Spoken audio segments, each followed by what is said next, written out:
Alright, it says we're live, but are we? Who knows? Oh, something's happening. Yep. Are we coming through? Yep. Alright. All good.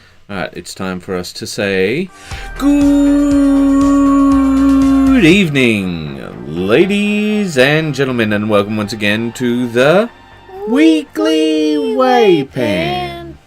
I'm Karl. I'm Sanai. Okay, so we're starting off with some more from Larray. Okay. Henry voiced the reasons I had for using the instant color green on the vines. So I did that. Had to put a light color on the veins on the jaga of the dark brown thing so the green would show up. Also sponged on a lighter brown for the woody bits at top. Face and knee tentacles painted wraithbone or pale flesh for later coloring. Haven't touched the hooves, you just see primer there, but I'll get to them eventually. Okay, well, your thoughts, because I think I've pretty much said that all that I can. I actually, now that I'm seeing it in much better lighting and much better clarity, I do agree that the natural green vines do look nicer. Especially, I think the first this picture is especially nice because you have, I think you did that sort of, is that like a dry wood? I don't know how to explain that. That sort of like ashy wood look. I think it just, you can feel it, like how dry the wood is. And then you've got that nice red tops. Yeah. Redwood tops, which is very nice because it contrasts with the green. It almost looks like, it gives the feeling of tortured hair, right? Because it's on the reddish side. Well, I think this one has like the best contrast. Yes. Not just color, but also values. Yes. Right? Like, well, we won't go into our obsession with black and white yet, but you'll be able to clearly see the difference between many of these. Like, you'll find that this one is a lot closer with the colors than the others. Like, you can almost see it here with the green and the brown, how close the values would be. Yeah. I do like the one on the left. Yeah. Yes, left. Yes, you do mix those up. That's the tattoo that I have been considering. I would put an L on my left hand and a R on my right hand. Jesus. So that when I learn to drive, whenever that might be, I would always know the difference. Honey, don't. Yes, that's my line. Alright, so next up... We've got more from Larry. Yep. Now this is quite interesting. Picked up some Doomfire Magenta because I wanted to make the fleshy parts seem fresh, irritated, maybe a little bloody. First two, it went on too strong. Even watered down. Yeah, the new ones, the new line of contrast. Yeah, because they're single pigment paints. So very powerful. But the biggest thing with these is you've got to water them down with contrast mixed medium. Oh, water's okay too. No, you're right. If you do it with the contrast medium, it just helps. I don't know. I think because the contrast paint has some...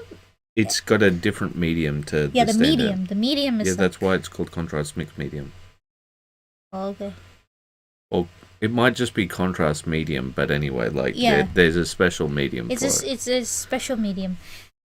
Personally, I like the intensity ones, because to me, it's like the exact same as contrast paint, but it has a sort of like a watercolor type of... It's much more runny. And it absorbs into your primer just so easily. It has a better working time, especially when you're trying to do blends. Yeah, that's always been Scale 75's benefit, having better blend time. Yeah. Is that right? Okay. No, because like that's what they're known for. Not just with those, but with their artist colors. That's the ones in the tubes, and with their standard paints as well. Oh, interesting. I didn't know that. Okay. Anyhow, watered down. So I put down a few drops of paint and added 4 drops of Dispel Magic. I think it's hell magic, but they spell it weird. And that more or less did the trick. So I put it over the skin and go over it later with flesh. This is their version of contrast mixed medium. Righto. Yeah, skin and go over it later with flesh to tones and see how it goes. I kind of like the one on the right. This one? Yeah, because it just feels more natural, like if it was irritated. Because the one on the left... Yep. It's my left, right? Yes. It just feels like pink. That's your left, correct. Yes. This is my left, correct. Because yes. we don't want to say, this is my left, right? Yes. you're the worst. Ah! You are the worst. Did I say left, right? Did I say left, right? Yes. Oh, sorry. Okay. All right. This is my left, correct. I tried to do that in the car as well when Henry said, well, no, I'm telling him the directions, and then I say, so you gotta go to your right, and they say go to right, and I say right. Like I can't say right, I have to say correct because then weird, cause accidents. Anyway, yes, the one on the right looks good. You know what? Those tentacles remind me of the pickled ginger that you get from the Japanese restaurants. You know, the pink ones? What? Why you laugh? It's true. It looks like... I can't tell my left from my right. Well, let's talk about pickled ginger. Oh! But Me. It does. What is happening? It does look like pickled ginger. I think that looks good too. If this is the watered down version, I think this works very nicely. Yeah, so I think... once again, my favorite remains my favorite, which is this one here, where it's still got a bit of that woodiness to it. This one's all right, but like I think he's right in that when on the left, it's a bit too intense. I think over here it looks Nice, fine, yeah. but like honestly, I liked it previously without the Doomfire magenta. Like it just had such great contrast, and I don't know, each to their own, but I think that like that sort of whitish flesh made it feel unnatural, though it does hide a lot of your mistakes down around here where like there's these tiny stains from this, right? That makes it a bit fake. Pickled ginger is meant to cleanse the palate between different pieces of sushi. That's right. Ah. That is correct. Well, see, I'm never going to put cold fish in my mouth. I thought you have had some of the raw sushi before. No, I don't do... No? Okay. No, that's not me. I do like it. I do like some. Yes, that's because you're Asian, and for some reason that they all have brain injuries. That want to eat. Anyhow. Uncooked food. Alright. I need more work on my Rascal Town Goblin Knight. Fun trying some more vibrant colors with it and feel like it works. Still more work to do, but progress is progress. And then figure out the base. Definitely a very colorful creature. I think he's done some really interesting things with the helmet and with like the surrounding pieces of metal. Yeah. It seems to have a tiny bit of verdigris but also rust, which is a little odd. But, interesting, colourful. What do you think of it?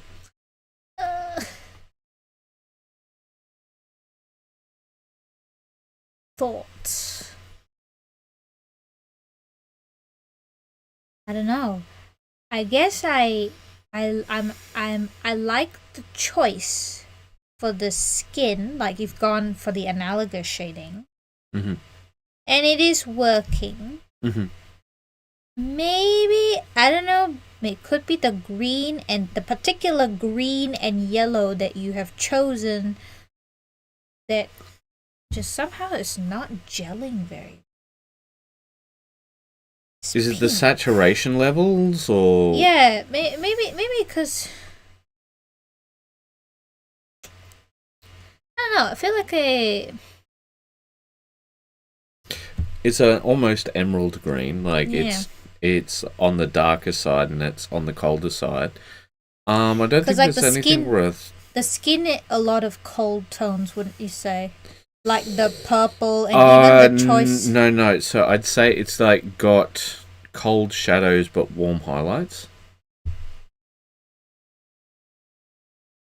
Like I'd call the nose and things quite warm. Yeah, I don't know. I think I need to see more on this to have an opinion. But I mean, technique-wise, it's coming along quite well.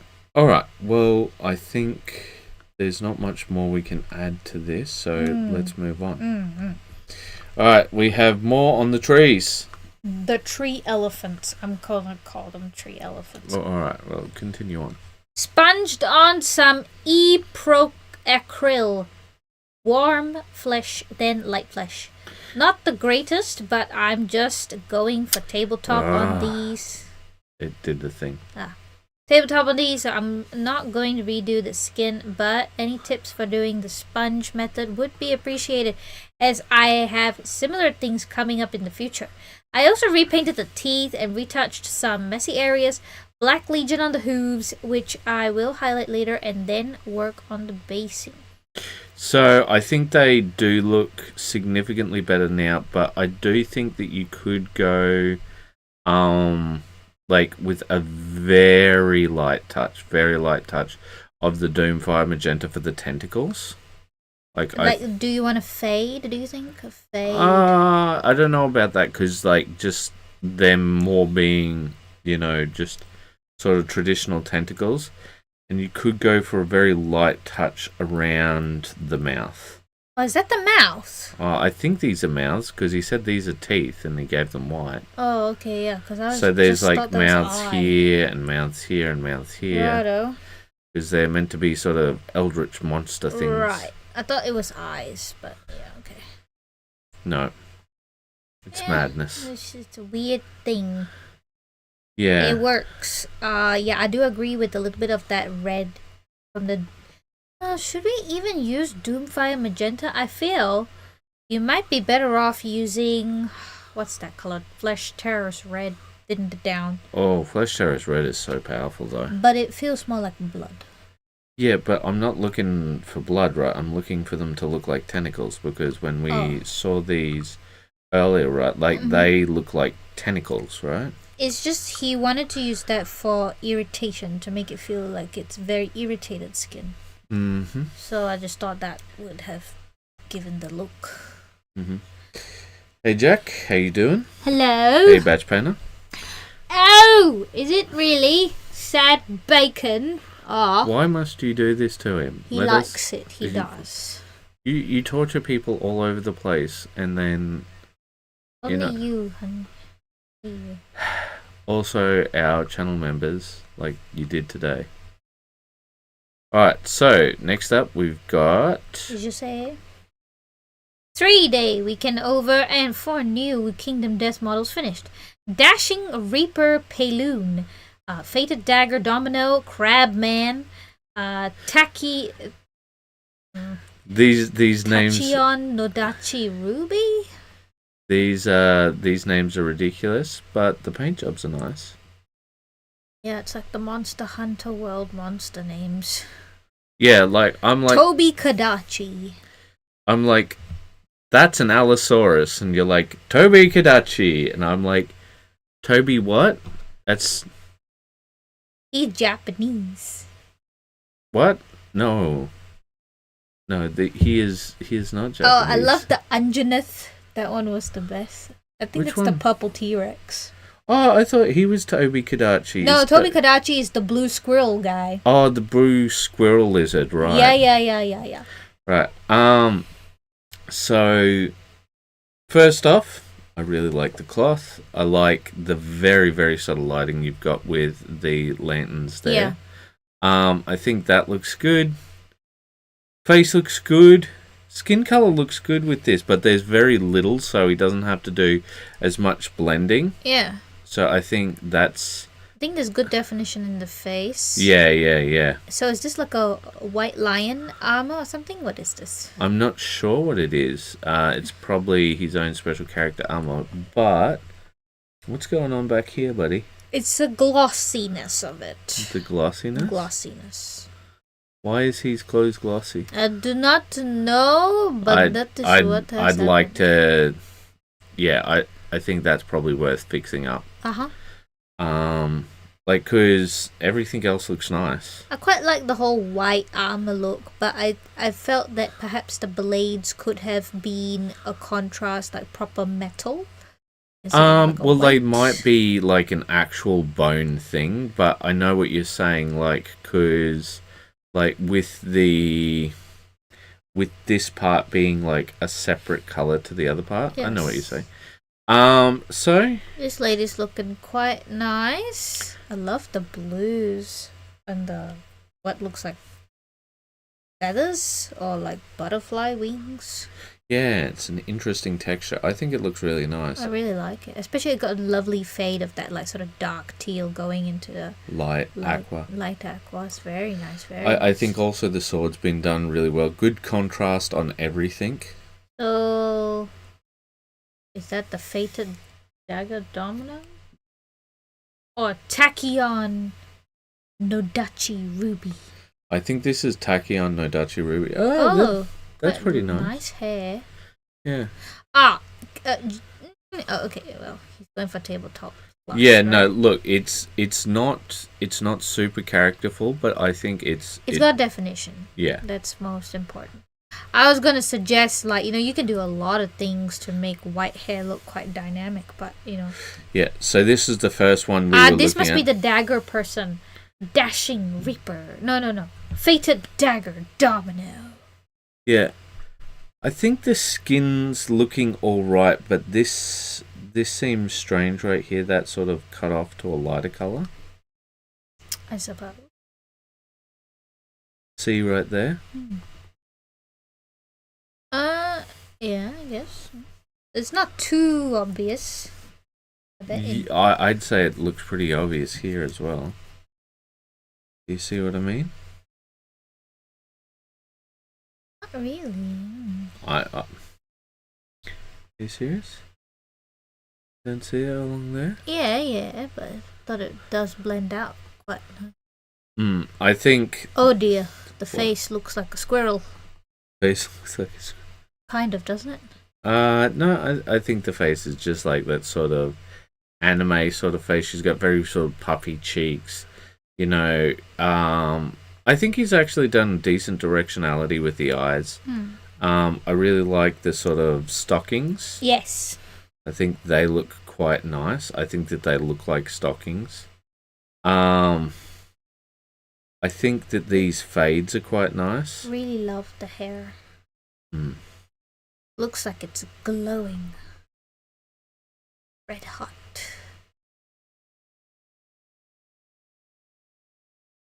Yeah, I think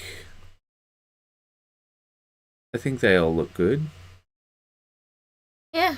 Yeah, like there's little things where I think that they need some tiny bits of fixing, but that's about it, like I think this has been some of his better work in a while. I think some of the faces are still a little okay, true, but I mean, like, there's nothing. I like her face. Like, there's that expression of the smug look. But like the eyes, yeah. But I mean, like, eyes are really hard to do, so I'm not going to give him a hard time about that. But I think, like, I thought she turned out real nice. Yeah, but see, it's things like that. It's just these little things that sort of make you notice other things. Mm-hmm. So I think, like, those things are worth fixing.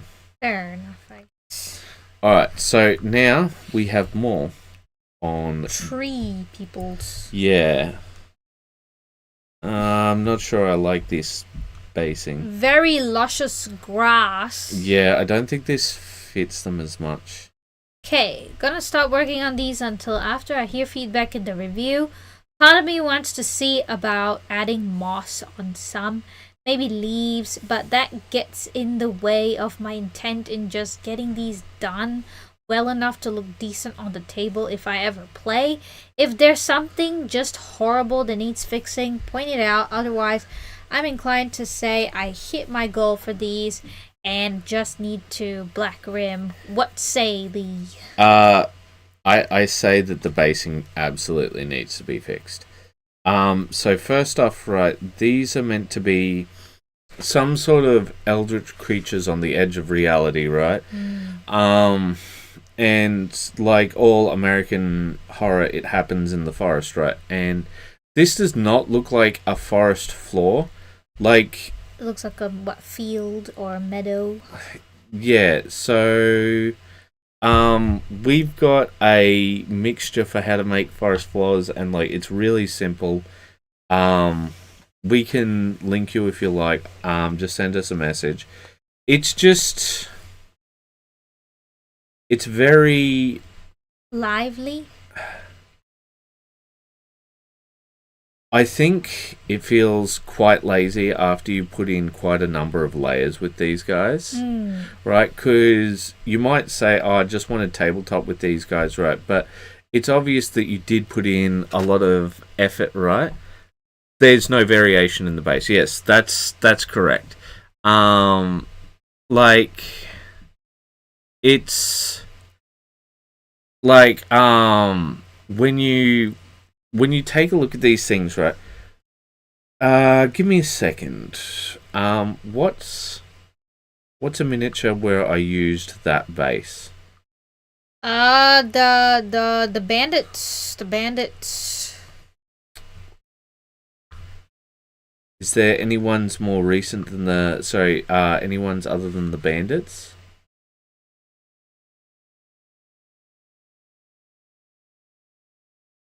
Help me out here. It's just not coming to me. Okay. Bandit's not a good choice? No, because they're very small. How about the Monster Hunter World bases? They're a bit complicated, but I could use those. What's that? 2002? 2000? No, not that far. Fairly recent-ish. Oh, here we go.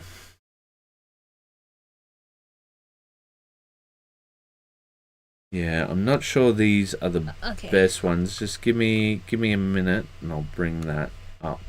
So that's like a dried creek bed, because you want something quick, right? Okay. And a lot of these are not quick ones as much. Wolf Rider base. I'll just go with this, right? Okay. How about that one? Looks kind of like what he's. No. So, just like this sort of thing. So this is meant to be like dried, like creek bed area where like things have sort of dried up, right? And there's some like vegetation clinging to life there. But I think maybe, yeah, this one's a bit more complicated, but. How about Farmer Maggot?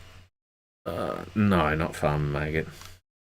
But stuff like this, just where it's. So, forget the dead tree, forget all of the shrubs, right? Just sort of the base ground here.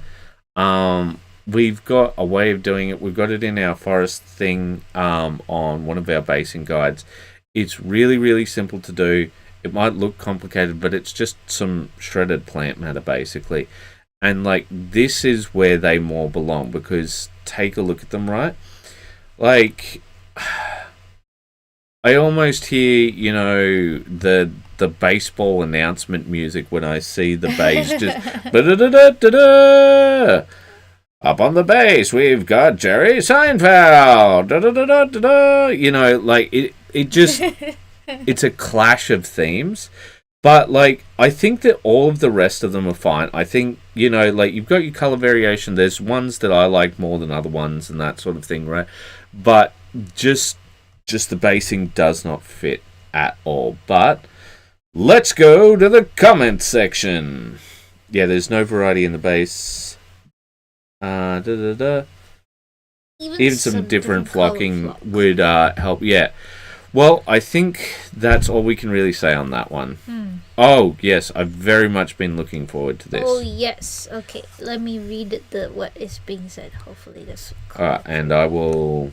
Okay. I'll play this. Oh, dude, I didn't mean to press on it.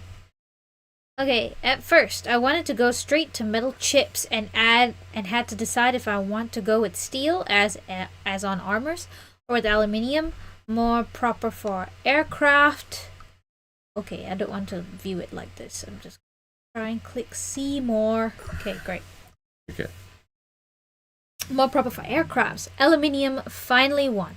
But then, while browsing reference photos of military helicopters, I got an idea to go more historical and add additional layer of zinc chromate primer typical for aircraft, as it not only adds a bit of realism, but also nice contrast for otherwise quite dull blue fuselage. Our aluminium layer is still yet to come. And I always wanted to make one of those quick making of videos, so here it is. I'm very appreciative of this. Yeah, no, I think the video is actually absolutely fantastic. And it takes so much effort to do it does. Okay, look. I think this is one of those things where, for me, it's all about that. You know how we talk about the idea is that you want hyper reality. You don't want reality. You want hyper reality. Like this may be realistic, right? 100%. I'm not trying to claim anything against that, right? What I'm trying to say is, like, this is just me making the Emperor has no clothes comment, right? This isn't me having a go at it, but I think there'll be quite a few people who will be like, why is the chipping yellow? And like the thing is, lots of people don't know how the world works. I'll include myself in one of them because, like, when I saw you do it yellow, I'm like, what the? Yeah, I also was confused. But, yeah, you know, like I don't know that this is. But it makes perfect sense once you explain it right. But see, that's something I didn't know. This is something that Penguin and Larry is likely to get upset with me about. Well, he does say that the aluminium layer is stable. Yeah, and see, that's what I'm really interested in, because I think if this is like, because this is one of those things with weathering, but the reason why I wanted to say that is I wanted to give some real feedback, because I absolutely love this. I think, like, I'd love to put this up on WAYPN. You know, Should we? What? Should we? No, it's his. You know, I think credit. I mean, yeah, we could. But I mean, like, the point is, right, the quality of this is absolutely fantastic, mate. Like, this is excellent. Absolutely excellent what you've done here, right? The way that you've done it, the clarity, the fact that you got everything in frame. Right, and yeah, you gotta have like a dedicated setup for these things. Well, like... more than that, right? More than that, like he's shown like all of the properness in each of the steps, right? He's shown what he's using, why he's using it, why this is important. He's shown that he's added extra liquid to the paint to thin it down. You know, that he sponges all of the excess out. Yep. You know. He's shown, like, here, I'm using, I think that was a synthetic brush, was it? Yeah. Because he shows it for a second. Yeah. Give me a sec. Oh, it's that German brand, which I can't. Abteilung. Yeah. But yeah, like, it's super thin, right? And yeah, just like the way that he does everything, you know, like. Schmicko. And like there's other people here saying the same thing, right? Like yeah, I think you did really, really well on that. So don't don't let any of that comment about the hyper reality or anything take away from this, because trust me when I say we know how hard it is to do this sort of thing, because we've done it, and we know how much time it takes. Yeah, because like filming it can be easy for quick if you got the right setup for it. Yeah. But then the time spent is in the editing, yeah, and like cutting it to the right timing. And blah, also, blah, blah. also making sure that all of the like getting this to be the part to be focused on. Yeah. That can be very frustrating. Yeah.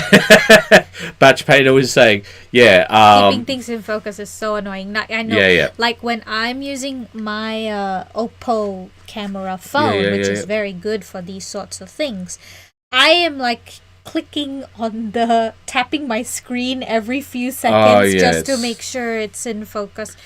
It's a pain in the butt. We should move on. All right. So next up, hey, Thomas is here. I bought dedicated phone tripod.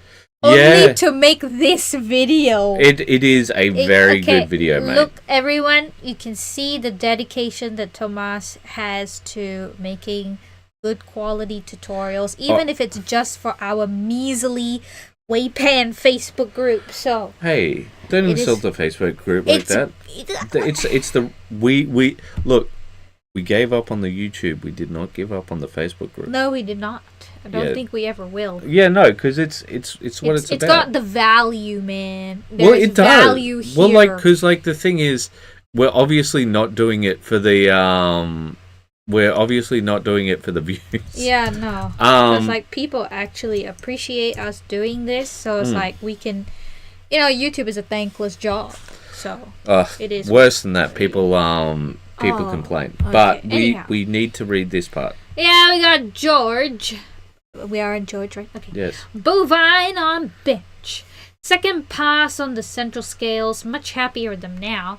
Added a gem to the middle for a bit of change. Large metal plates on the cannon/bayonet were a challenge, but they are getting somewhere. The head has been a real pain. Eventually stripped it back, rebased in a dark brown and dry brushed with yellow to make the highlights easier to identify. Then went from there. I'll likely do the same of the sword arm too. Next skills look a little off in the picture, but work by eye. Okay. Tank barely started. Thinking I'll try a more bronze/copper for that whip. Wash the silver pipes with some turquoise, kind of on a whim. Still on the fence about it. I feel like they need /something/ to make them a bit more interesting. I look, don't focus on this too much, right? Focus on having these clean. If you can have these clean, so like just clean up stuff like that and over here, right? That's your focus. Don't spend too long in here. These things are a trap. Trust me on this. Okay, is there anything more? Side note, I realize how much posting has helped motivate me to keep going and keep learning, so thank you everyone. Yeah, and that's Huzzah! And that's why we like this, because like people show genuine improvement, people show genuine appreciation. I think it's actually helping. Yeah. I think it's because like we have much more one-on-one with people here, right? Like, but more than that, I think it's also the fact that you get your most motivated people here. So, like, we have gotten a lot of people from the YouTube, right? But I think people really like the sort of fact that, well, like, we're also a little more ourselves and a little less teachery here than we are in the other one. Yeah, I suppose so, yeah. Like, we do still try. Right. Facebook is making it very difficult, but we do try to be family friendly and such.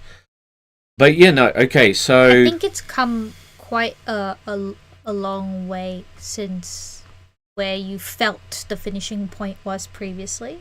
Yeah. And it's looking much better. I think the blue gem, very nice. yes, very like nice. it's very good because like that level of saturation, nice against the skin, good against here, right? Like that aquary sort of blue. Yes, very nice.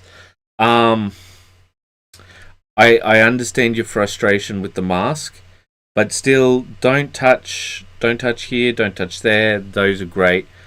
I think that you're coming a long way. Like, just remember that at a certain point you've got to make a decision, right? How much is your time worth? Right? How much does this project mean? Right? Because I think that you have improved a tremendous amount, right? But there's a writer that I really like, right? And he says, if you want to write a book, here's what you do. You write your first book, right? You put it in a drawer and you close it. And then you write your second book and you put it in a drawer and you close it. And then you write your third book. And now you go back and you read your first book and you see how much you've improved. Right? Because, like, I think this is George's first project with us. I feel like I've seen other things from him, like... okay.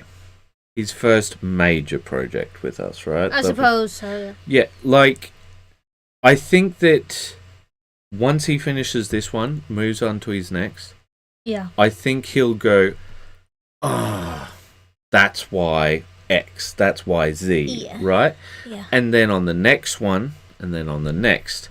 And then that's when, like, you finish those 3 model down, you go back to the first one, and you're like, right, you know? All right. I think we should move on, yeah? Yeah. All right. Next up, we've got Jared Slatter. Nice. Having another crack at a bust again. Loving the ability to fit so much more nuanced detail into the skin and hair so far.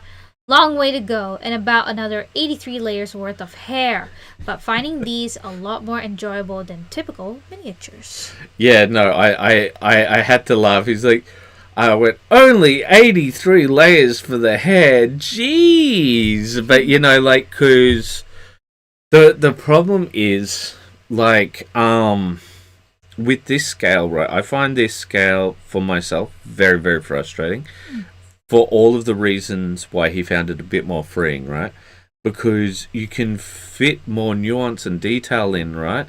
But it's also going to expose some of the various lessons that you've learnt from miniature painting, where, like, scale very much changes things. Yeah. Because he's not wrong with all of those layers, right? It can. Like, unless he's using some guide, like, it may not be quite 83. George says, yes, first project here. Thank you all for your time and the encouragement to keep getting better. Well, of course, that's man. That's what we're here for, man. Yeah, like, that's our goal, to help everyone get better. This is not Jared's first rodeo. Yeah. Jared is a very good painter. Yeah. We've seen some of his other stuff. Yeah, and at the shop too. Yeah. So I think one of the things will be is, you know, getting that lighting down, but I think he's got all of the... I feel like it's very obvious at the tail, the tips of the little, the beard. Yeah. Very bottom. You can see all those fine brush strokes. And maybe at the braids as well. I think it all looks But then, looks like, good. Towards the top of the hair, the scalp. Oh, right, you're saying like that it's not as defined. Yeah. But, like, Jared, take a look at some of RJ Warren's stuff. Okay. Yeah. He is a member here on our Facebook. Just search RJ on the WAYPN search bar. He does some absolutely I don't even know how to explain it. Okay, he works some eldritch magic, but like if you take a look at some of the way he does hair and stuff, Yeah. you actually want to go a lot darker than you think that you would. I think he has. I think he as a has shadow. like down here in some of the shadows. Yeah, right? like it's really like hair. I feel has a very similar principles, or if not same principles to metals. non-metallic metals. Like you want to go even as dark as black in your darkest areas, and as bright as white in your highest highlights. But that's only like very, very small, like 0.5% of each. Yeah, when you go to those, very dark. So the only thing that I can say about the transition from from miniatures to this is look up the toothbrush technique, because one of the biggest things is how he's talking about nuance. Sorry, not toothbrush technique. I said toothbrush technique, didn't I? Yes. Toothpick technique. Toothpick. So what you do is you get a toothpick, right, and you put it in a dye or a wash, right? You get rid of the excess, as per usual, and you just touch areas, and that allows you to make freckles. I thought the toothbrush would give you the toothbrush is good, right? But one, it's uncontrolled, and two, take a look at how much he's already done. So the toothbrush technique is out of the question Fair here. enough. But like that's why like the toothpick technique, I think, just it will work. Yeah. But I think he'll do well. Mm-hmm. I will look forward to seeing the finished product. Yeah, it's already such a brilliant start. Yeah, and see, like, there's one other bit of advice I have for him. These can be a trap. They can suck all of your time away, because, I mean, you remember Alan, like, spent how long on that one bust? Like, half a year? Like, or longer? He's like, here's this thing that I started in 2024. But I think some stuff happened in between which made him stop. Yeah, maybe, but like the point is, right, like those projects go on for so long. So just I would point out one thing. Currently it's a very warm color palette. You've got a lot of warmth in the red oranges and even the beard and skin. So something that RJ has been doing recently is like different different colored lighting sources or whatever, right? So he would mix in a little bit of teal into his shadows to make it look like a blue ambient lighting. Yeah, but I'm not sure that's what he's trying for here. I think it's totally cool to do a warm palette miniature, but it just needs some cools to bring that contrast in. And if you wanted to do that and you don't want to change the clothes around or anything, you can have him quite blue skinned, sort of like very pale and with some blue veins. It's an option, but anyway, we must move on. Okay. Alright, so next up we've got Liam. First paint session at the new place was nice. Maybe nice when / if I can arrange space for a permanent workspace. Starting things off with a collage just to sort of show bits of what I'm aiming for. Skin color of the top reference color and pattern for the pants is a mix of both. Not much done on the first mini. Painted the beard, the tusks, and slapped it on the base. Also came back to the scarecrow, added a layer to the boots and face. Okay. Yeah, I think good. Very dark beard. It is looking like the reference. I do think that yellow's still quite messy. I think you just want to be done with your scarecrow now, because he's had how many passes up here now. But yeah, so the thing I would focus on is like cleaning up this yellow.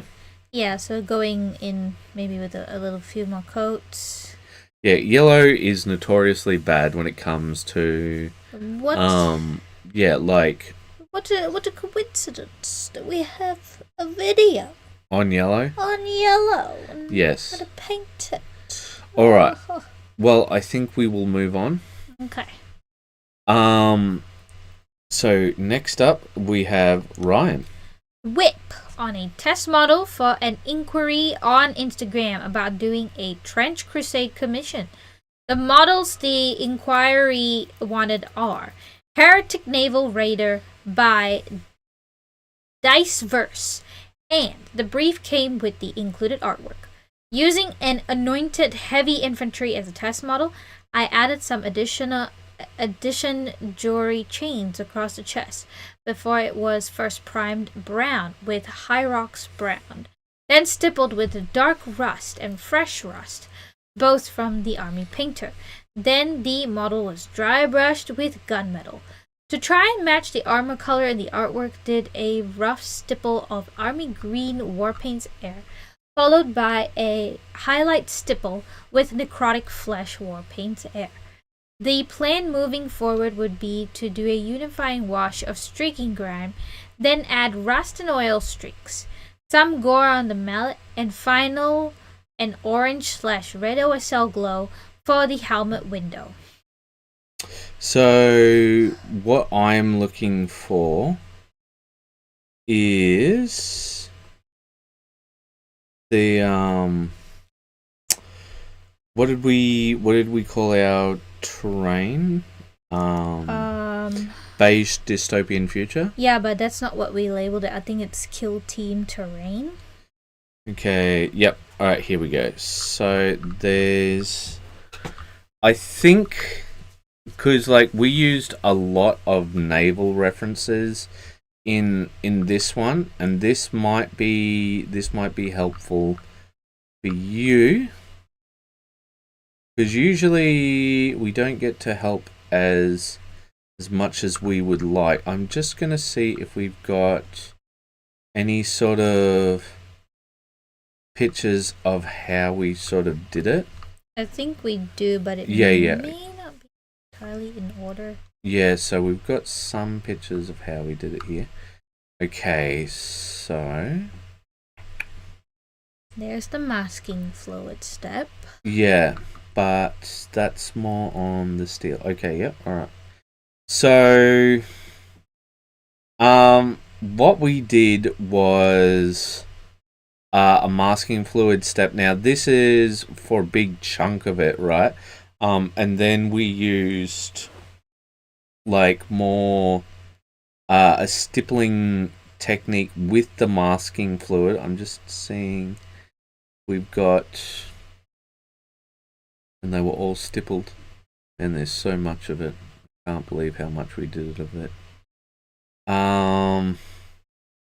Oh yeah, here we got some things a bit further along. These are not the best pictures to sort of be like, I'm trying to find process stuff, but I think we might have shown it on, yeah, like these ones. Here we go. So here we after the steel. Hold up, before you start commenting, I've actually got to bring it up, you know. So let's make sure that we're bringing up the right stuff. Yeah, okay. Okay. After the steels, we mask off the areas we want to keep clean. Yeah, which is these areas in here. And then we put the dirty down rust on top once the masking fluid is dried. Yeah. Use a heat gun to really bring out those nice rich blooms. And then we do the masking on. Then I think we sponge on the mask, right? I'm seeing if we've got it in any of these pictures, if any of it's sponged on yet. I don't think we do, so give me a moment. Oh, that looks like it might. Yeah, but is it very clear? I don't think it is very clear. I'll open it up. Okay, so then we sponged on some of the stippling. I don't think this is very clear. I don't think. So give me a second, and I'll just show you the end result, because these are. Is this a good one? That's probably a good one. Probably something like that. Alright, so this is what it ended up looking like, right? And so I think that this does really well because what you can do is you can mark between your layers and you can have actual chipping. And when I say actual chipping, what I mean to say is like the human eye can actually, like, you might not be able to tell on the screen, but in reality you can tell those micro deviations. Could I just get you to zoom in?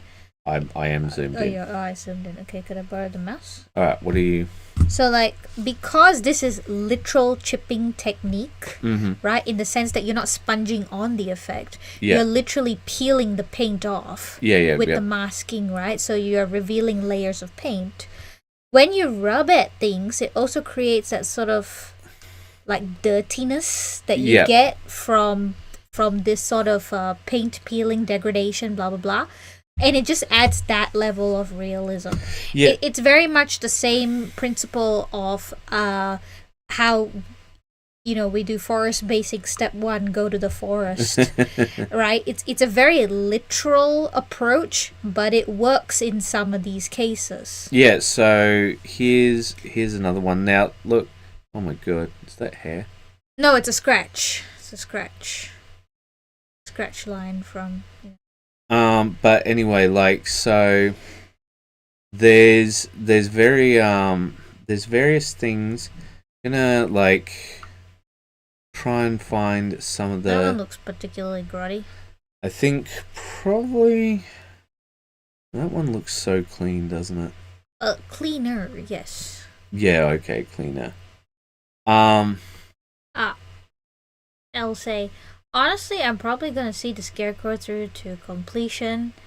I stopped working on it because I was in the zone on the other one. Just gotta paint clothes, the base, and do some touch-ups. But yeah, so like little things like this can come through very, very easily, right? It's, in my opinion, it's a technique worth exploring because it's something that I think you would find interesting, particularly for these naval guys. Because, like, you've got this particular method of where you build things up, and I think it might be interesting for you. Now, obviously, you've got your own particular way of doing things. We're not trying to solve it or anything like that, but I think that some of the times it is worth taking a look outside of your wheelhouse. And yeah, it might be something that you're interested in because we did explore a lot of sort of nautical sort of stuff with that, and I think it could come up quite nice. So I'm not saying anything's bad with it. I'm not saying anything needs to be changed here or anything like that. But I think that if you're going to explore that sort of nautical idea, maybe take a look. Alright, then next up. Right, we've got from Lee G. Yeah. Finished Narvia. Enjoyed using the airbrush on the shield after a 4-year airbrush hiatus. Ooh. So, yeah, no, like, the shield looks great, but I don't know where this sculpt comes from, because it looks quite uncanny. Look, to be honest, a lot of Warhammer ladies look quite uncanny, and I was going to ask, is this a conversion that you did yourself? Like, if this is something you did yourself, it's quite successful, but she looks quite masculine. She does look like a dude, especially with the bald head and muscly arms. Yeah, it's the bald head, not so much a thing for me, but like, well, it's I don't know, because it's the collar here. Yeah, she looks quite broad in the shoulder area, doesn't she? Yeah. And also, like, because the face mask elongates the face and makes it feel like she's got a more pronounced jaw. Oh yeah, You know well what I mean? that is, but like, cause like I can actually picture the head being feminine, but like that Wow, look at those muscles. muscles. Yeah. But yeah. So I mean, painting wise, it's very good painting wise. no like, notes, unfortunately. From yeah, me. like, cause I think the way that you did that bluish shadow for the white makes the white look extra clean, super nice. Like, and the skin is very smooth. yeah. It's all really lovely. And I really love the airbrush work on the shield. It's just so clean and so crispy. Yeah, no, it's very lovely. That's the advantage of the airbrush, isn't it? Like, this is the kind of piece I would expect to see at the Warhammer store on display. Yes, except the store manager would not paint it as well. All right, let us move on. Oh, it's you, me. honey. So we've been doing some non-painting stuff, which is very frustrating but necessary. In fact, we got to show some of it off, so we have not updated yet. Should I say or should I not? I don't see an issue with it. Okay, so we've been working on the website, and I think it looks vastly improved compared to how it does now, right? But for me, I get very frustrated with not doing any actual work. I think my roses up here are quite messy. I'm gonna have to fix them up. It looks fine in real life. It does. I thought it looked quite crisp and very good definition. But yeah, so as one of the things that I wanted to do with this one, right, is start with the finish. So there's a we did this model for, what's it called? Red, understanding red. Yep. And of course her coat will be red, right? But what we're gonna do with this one is, instead of having the red hair, we'll have like the blue tint red. Blue tint black. Yep. Like this tree has, I know it doesn't show up as much, but it's got tints of a desaturated green, right? I'm going to do her skin as a sort of purple base bluish sort of skin, you know, the sort of very, very super pale. I see. And like that's how I sort of want to do her, right? And of course the golds. So many golds. Yeah. But the reason why I wanted her to be a lot more colourful this time around was so that she's got that like you start at the finish. You show. Yeah, you finish with the model that you started with, yeah. And then so, you go through all the colors. Red, orange, yellow, blah blah blah. Yeah. We'll have different models with everything, and then she will be the final one where, like, we put together everything that we've learned from studying all the different colors and how to paint them. Of course, we know these things, but we're trying to teach the lessons. Yes. And trying to show that you can understand the lessons. But that's all from me. Let us move on. Okay, next we have Larry and his little test bot. The poor abused test bot. Very much so. Got some of the new Hobby Lobby brand airbrush paint to try. $8 for 10 30ml bottles. Crazy deal, but so far they seem good. I got the weathering set. There's also basic colors, iridescent, neon sets, and tried rust on testbot here. I thought it'd be best as a base coat for doing the chipping technique, but it actually looks decent sprayed directly. Multiple coats darkens and deepens the effect. but some dark gray on the Doom base stone to add some variation in the stone and shadows.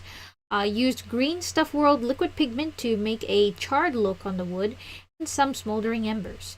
Might add a few glowing embers later. Anyway, for 80 cents per 30ml bottle, I'm looking forward to trying these more. This is a test that I worry about, Larry, and I will tell you why. Your time is too precious, right, to deal with discount bargain bin paints. Like, you are worth more than $8. Well, honey, he likes trying new different things. I know he does, and like usually, I'm totally fine with him trying his various new things. This one is a little different because, like, in our experience, El Cheapo paints are El Cheapo for a reason. Alright, test spot looks a bit splattered. The embers look good. What else can I say? I think it would be easier to judge if Testbot had one color each rather than different splotches of different things. Yeah. I agree. But yeah, the embers look good. I think they look fine. Yeah, I do see that sort of charred effect has come through quite nice. Alright, so next up we have Hazik. Yay! Been painting slow because my eczema got worse on my hands. So every moment is painful.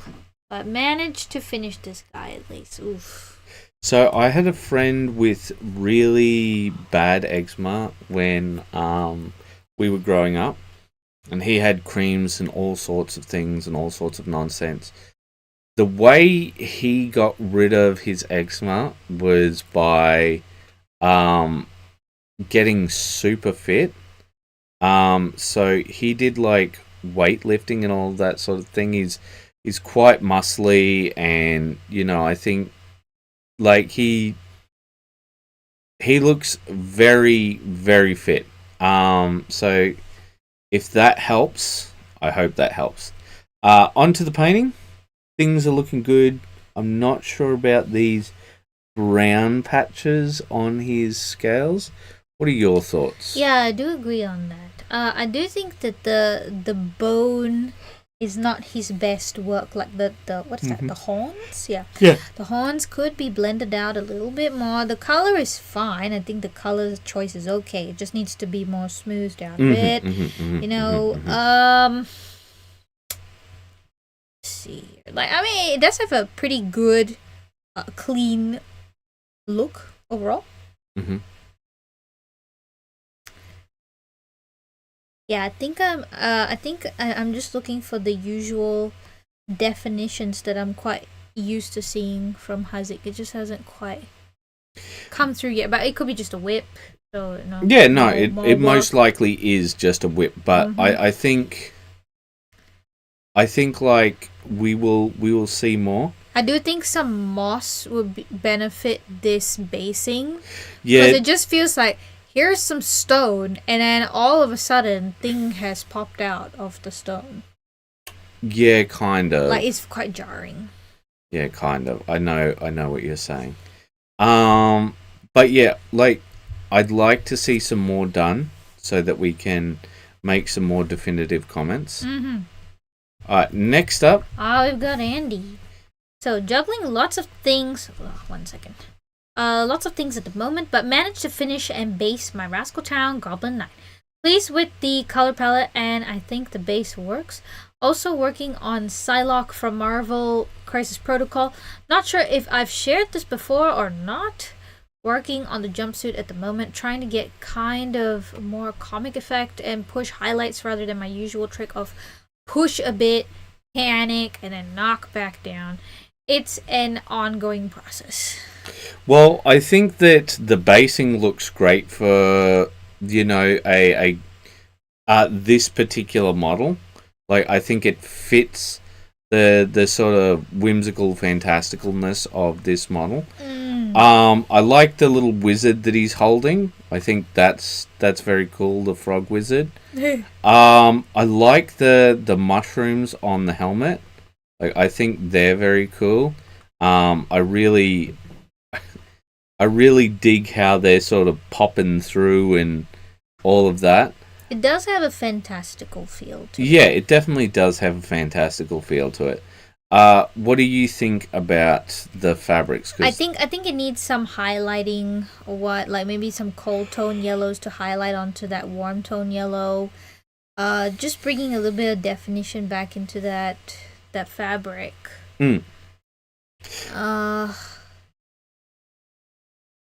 I think he looks great.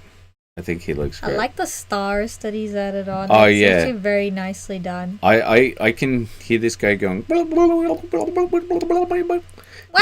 You want grape jelly? I don't have any of that, or something like that. Yeah, just some dumb thing. Yeah, just him saying the dumbest thing ever. As for Psylocke, it looks like you've blocked in the colors quite well. If you're trying for that starkness which is there with the comics, like I can see that you've done the black lining and that sort of thing. The lines need to be a bit thinner, right? Which you can just do by, like, for example, here doing the skin a bit. Over here underneath her breast, like that's fine. Over here is fine, right? Like even next to here is fine. But it's just about trying to get that particular look off, and it is difficult. I'm not gonna lie, but like I think the biggest thing that you need to do is just go for it with your painting stuff. Like I don't know, put on some Pink Floyd, and just like dim the lights down. I don't know what it will take, but you know. Just make it so that you're in that flow state. And like it's different for different people, but if you have like intrusive thoughts, if you have things like that, put on an audiobook, put on something where it won't let you think about these things because you have those other focuses. Yeah, that's about it for me on those two. Like, Sonny, is there anything you want to add? I do think that the colors, unfortunately for this one, as a model, it just clashes, but I can't give the proper advice to figure out exactly how to improve it. Okay, what do you mean by it clashes? Like the purple with the green? Maybe it's the values of the green versus to the pink. And the choice of that particular sort of blue. This blue? I thought he was great. I loved him. I thought he was great. I can see what you're saying, but there is one thing that I have not really complimented enough, which is the helmet. Which I think looks great. I think it pulls off the effect very well. Yeah, no, it looks like a battered, ugly helmet. Yeah. Which he's picked up from somewhere, which is probably the hubcap of a wheel. You know, it doesn't. It feels. Look at all those arrows just stuck in his little helmet. The issue is, are they stuck in his head? Oof. Is that why he looks the way he does? I can't take it off. Take it off. Well, because you see his eyes bulging out. He's just like I get brain damage. Ain't. He does look like he could have. Poor guy. Yes, he is a poor guy. All right. Well. His socioeconomic background is quite unfortunate. All right. Good work, Andy. Okay. Keep it up. We've got Ryan. Gotta click the see more. Tester Heretic Naval Rider finish. This is Tester. Jeez. Mm-hmm. Okay, in the end, I skipped using enamels and just went straight to verdigris, blood splatter, and OSL.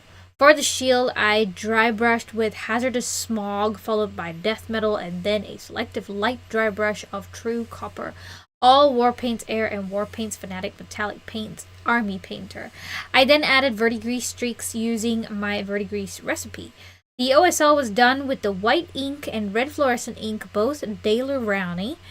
all in all, I probably spent 2 and a bit hours on what I'm calling tabletop plus standard. Yeah. I reckon I have a pretty solid recipe for the commission now if it lands.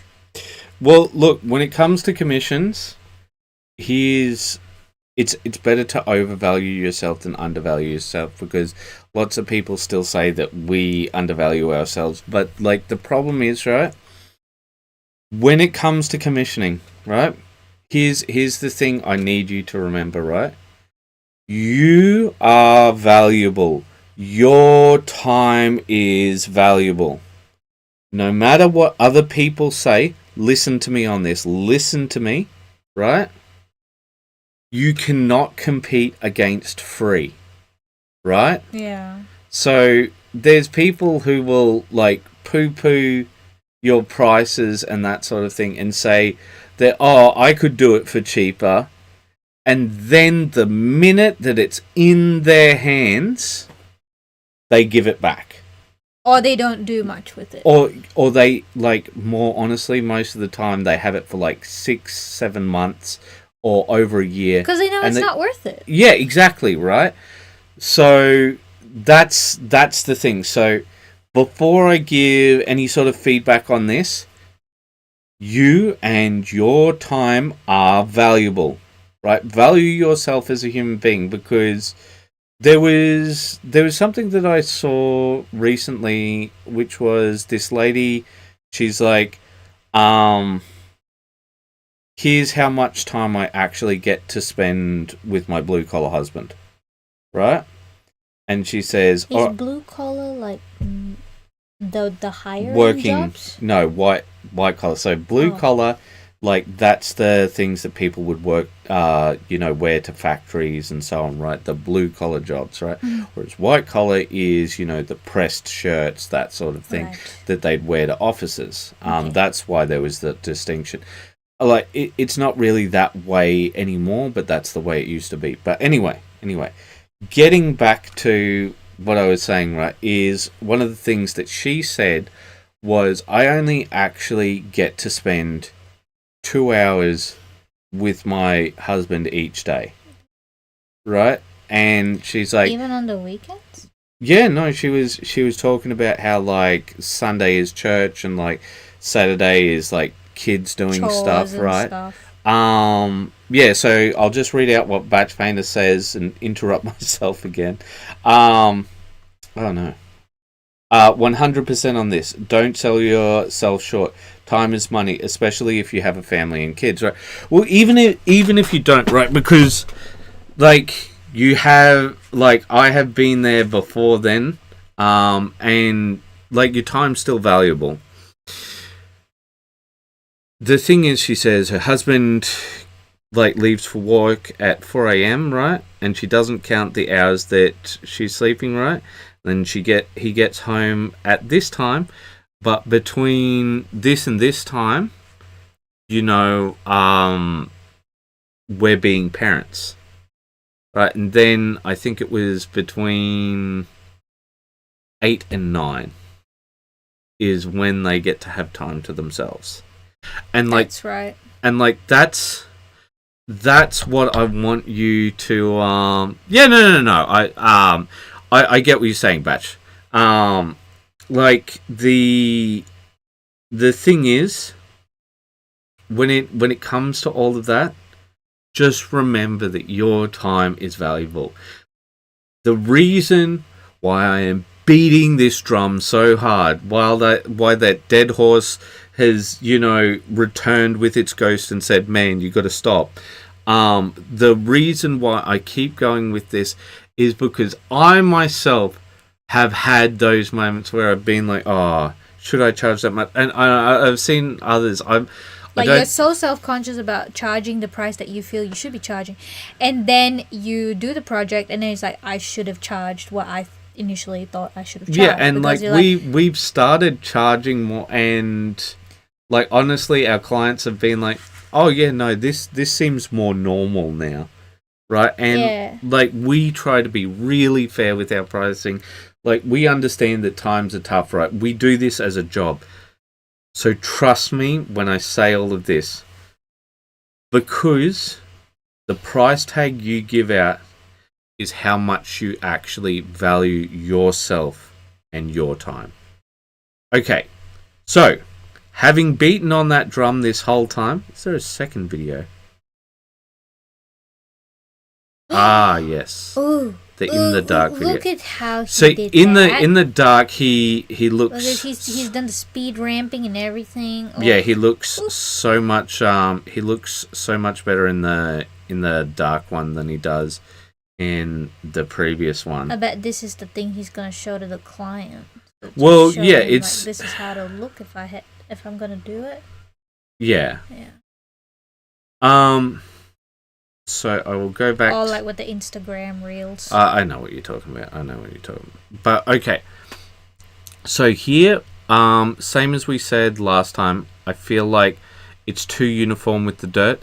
Even if there's just a few bits of chipping on his boot to represent him, like having kicked some of those skulls and the rust comes off with it, whatever it is. I'd like to say you could push this, but I think it is tabletop. He's saying tabletop. Yeah, yep. I think this is. To be honest, I don't even think this is tabletop anymore. I think. Okay, but tabletop plus. I would say tabletop plus. Yes, okay. Yeah, acceptable.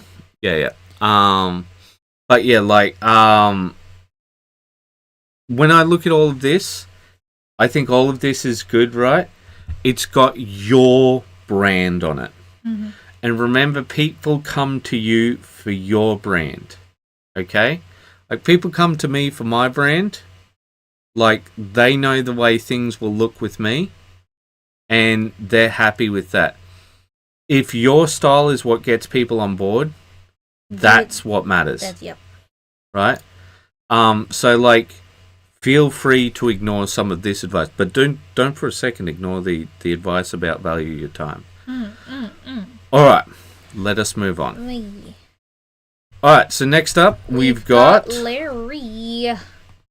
Been a hot minute since I did anything with this guy, but I added some Doomfire Magenta to the pauldrons, which had been looking pretty sad.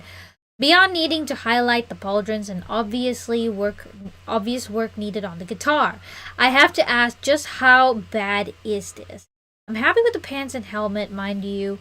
I'm mainly thinking of the chest, arms, plumes, and backpack. My original idea was to use the, at the time, new Rogue Hobbies paint set exclusively and to make it as chaotic as possible. Some choices were made, lol.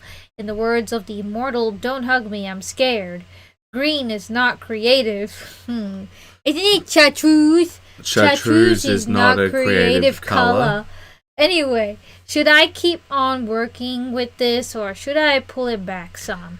The body kind of hurts to look at and I'm torn whether the rainbow crest on the helmet works or not. Okay, so currently I don't think the rainbow crest is working, but not for the reasons you think. I think it's not vibrant enough. I think it's because of the color order. The color order? Yeah. Color order matters just as much as color choice. And we have mentioned this before in our color harmonies video. Okay, so like why the coconut crab turnip works is because you start with like a red brown going into like a orangey brown going into yellow brown because it's following the chromatic sequence of the rainbow, red, orange, yellow. So if you pair, say, the red next to the yellow, next to the green, next to the blue, next to the magenta fire, Doomfire Magenta, it will feel better rather than that, which looks like a plastic broom you get from the cheap shop. That's what it looks like. I'm sorry. Oh, nice. Just continue. I think if you change the color order, it'll feel better. Yeah, well, I think also the particular colors being used. For example, I find this green like this silence displeases Slanesh. This is what I would like to call 1992 playground green. Well, like, because it's something you expect to see on a shirt and a Barney the Dinosaur cut. Perhaps. It's definitely like some plastic dinosaur green. That's what I'm thinking. Yeah, and like I don't think that there's like that a lot. It's not too loud. It's Slanesh, right? Yeah. I like the helmet, as you said. Yeah, so I really do think like helmet down, everything is cohesive. I don't like The green is a bit odd, I will say. Like it needs a different green or a different. I think like if we saw more stuff done, like for example, what are you going to do with this spiral and this sort of thing? Like, is this going to be a hot pink? You know, or even a black or something? Yeah. Like there's lots of things that you can do with this model, and I think that it's very difficult, very difficult to go overboard with this model. You know, I do think that you should make these strings like probably a very bright metallic, right? Oh. So yeah, so that it catches some attention. You know, I think it's worth the time because I think that this is a great model which a lot of love can be put into, and people. Well, it's unfortunate, but there's certain models that people just appreciate more, and this is one of them. Also, I like that he's on platform shoes. Yeah. With the hooves. It's just that level of ridiculousness. Yes, this silence offends Slanesh. Larry! No! How could you, Larry? Larry, why have you not worn gloves?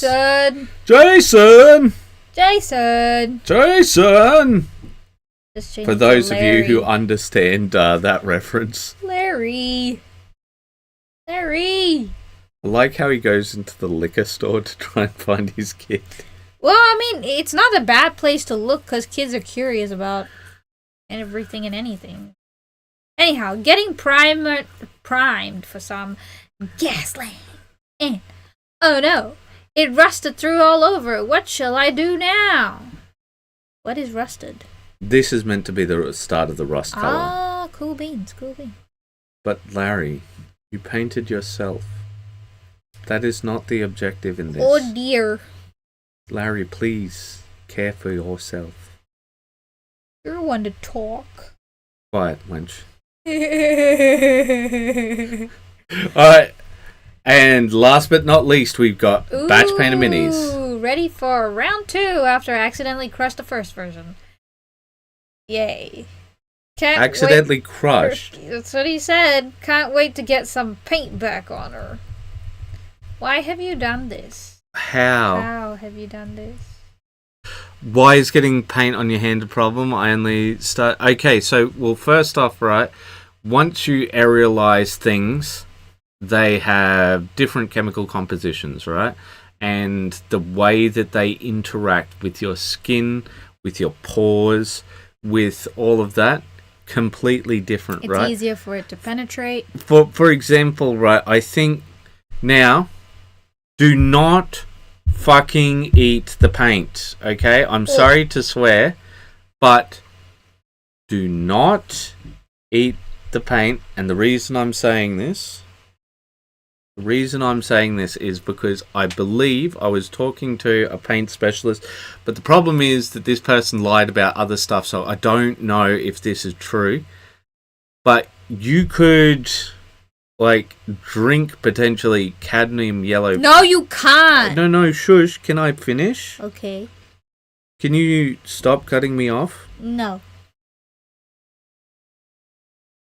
So, they said you could potentially drink it, but the minute that it's aerialized, right, like, that is actually cancerous, I think that person said, right?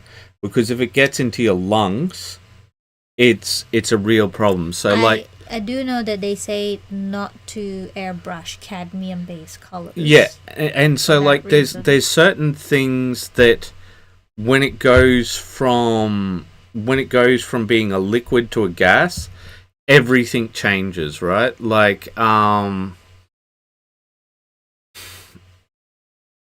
like the thing that I think a lot of people don't understand about when it comes to fire and stuff, it's the vapors, the heat vapors that will do the most damage and all of this other sort of stuff. It's just once something changes its nature, you know, It's no longer what it used to be. Yeah.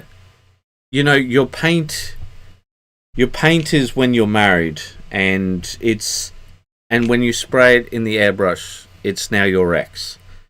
You know, if that helps you understand, all right, then yes. I think. How did you sit on it? He sat on it.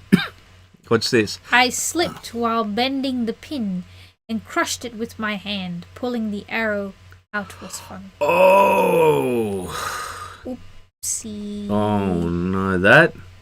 Is there really no way to put him back together? I mean, the parts seem pretty whole. Yeah. Fair.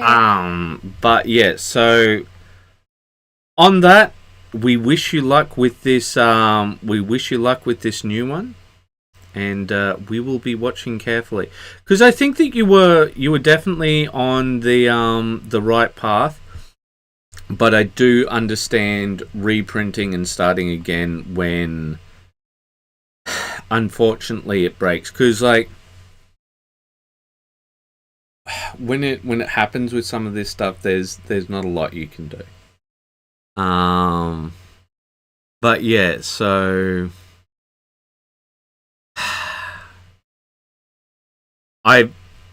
I'm not sure if I talked about this last week, but do you remember the Bushido models? Did I talk about that here? Or was it somewhere else? Was there something in particular? Remember when the sorry, I shouldn't say Bushido. The Teikoku models that broke.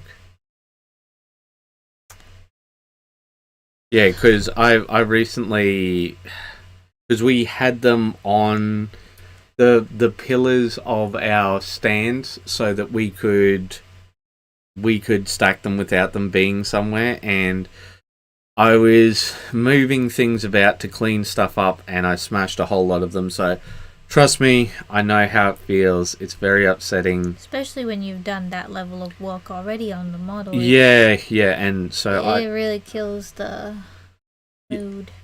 So I understand. And all I have to say, man, is I wish you luck.